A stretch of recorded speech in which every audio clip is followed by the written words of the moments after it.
In 2015, the summer that the document Laudato Si, the encyclical on care for our common home, was promulgated by Pope Francis, I was preparing to embark on my new appointment as the pastor of a small community in Inuvik and its surrounding missions in the Western Canadian Arctic.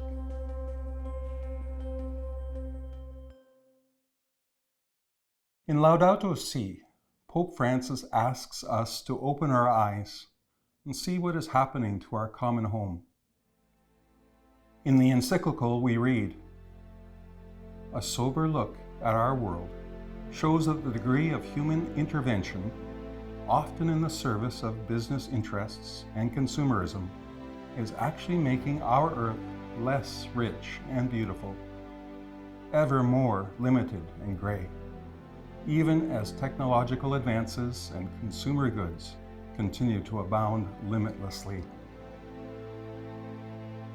As I drove the 700 isolated kilometers of the Dempster Highway through the Yukon and Northwest Territories, I was awestruck by the natural beauty. Following the course of river valleys, crossing 2 mountain ranges, not seeing a single other vehicle before or behind me for hours at a time, I could have believed that the land I was driving through was pristine and untouched by human hands, save for the ribbon of gravel road that stretched across the permafrost bed of the northern taiga and tundra landscapes. I was soon to learn, however, that while the beauty of our northern lands is real, the idea that they have been untouched by our hand is an illusion.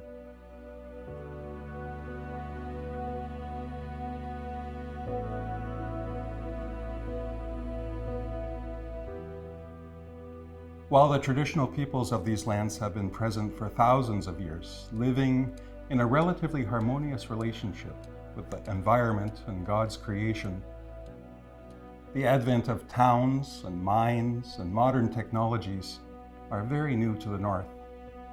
And it is perhaps here that the contrast between the untouched and the recently spoiled is most clearly to be seen.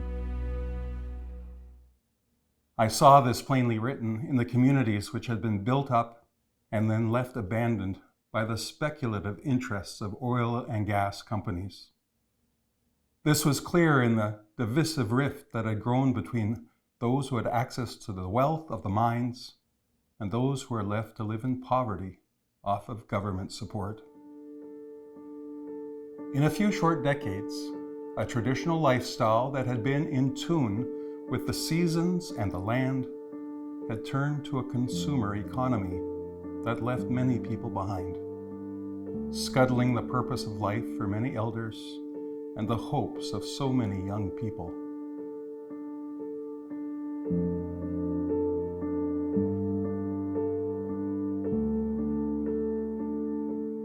Aside from toll on human health and relationships, the reality of climate change, which is still debated by some, could easily be put to rest in the minds of the doubtful by simply visiting the North.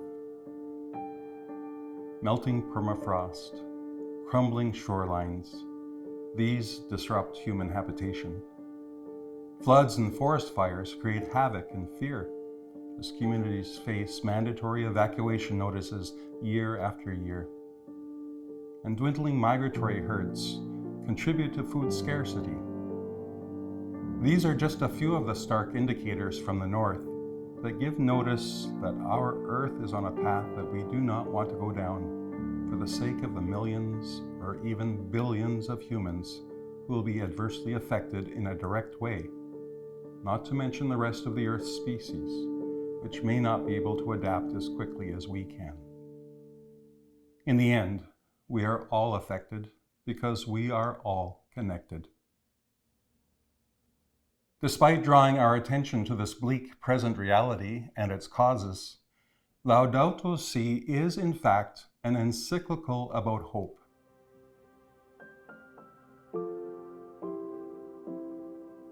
It reminds us that, yes, we must change our course, but also that we have what it takes to change.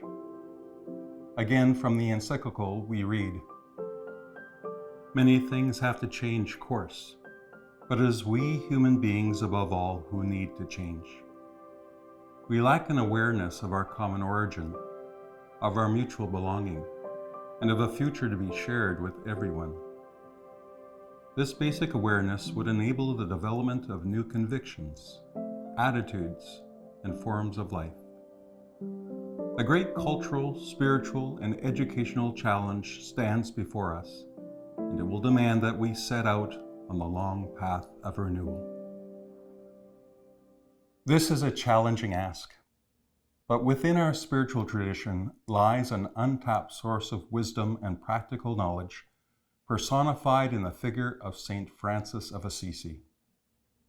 Again, quoting from the document, "In calling to mind the figure of St. Francis of Assisi, we come to realize that a healthy relationship with creation is one dimension of overall personal conversion, which entails the recognition of our errors, sins, faults, and failures, and leads to heartfelt repentance and desire to change."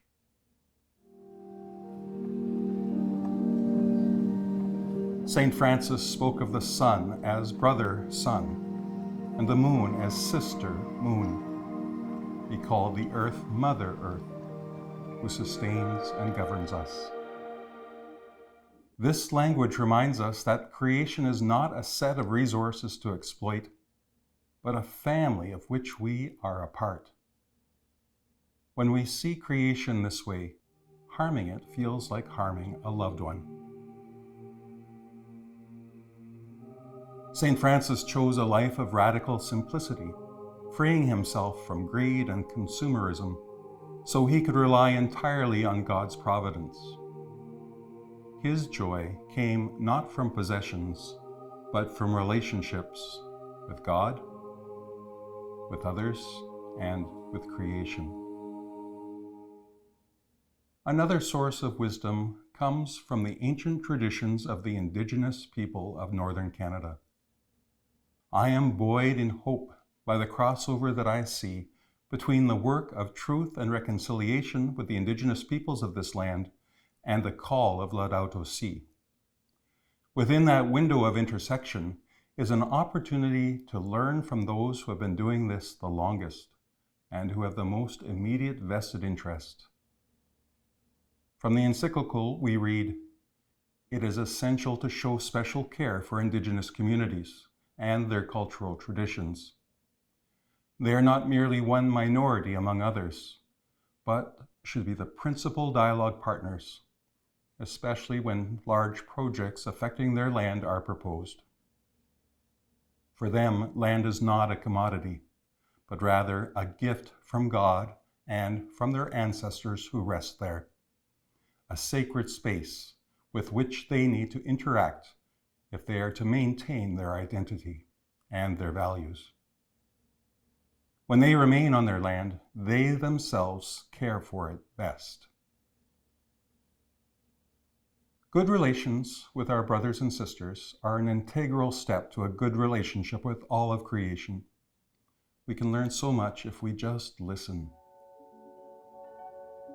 As we hold together the beauty of creation and the wounds it bears, we are reminded that our story in the North is bound up with the greater story of our common home across the earth. The stillness of the tundra, the resilience of the caribou, the flowing rivers and vast skies, they all call us to humility and to responsibility.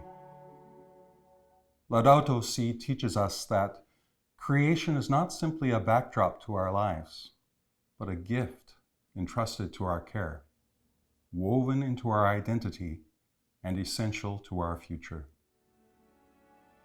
We go forward then not only as observers of this fragile beauty, but as stewards and companions, walking the long road of renewal with courage and hope. We are called to listen deeply to the land, to one another, and to the Spirit who speaks in the silence of the northern wind. In this listening, we find strength, and in this shared journey, we discover together a better future. May our reflection today come to bear fruit in concrete action, so that generations to come may know the earth not as a land spoiled, but as a place of wonder and a home of relationship and blessing.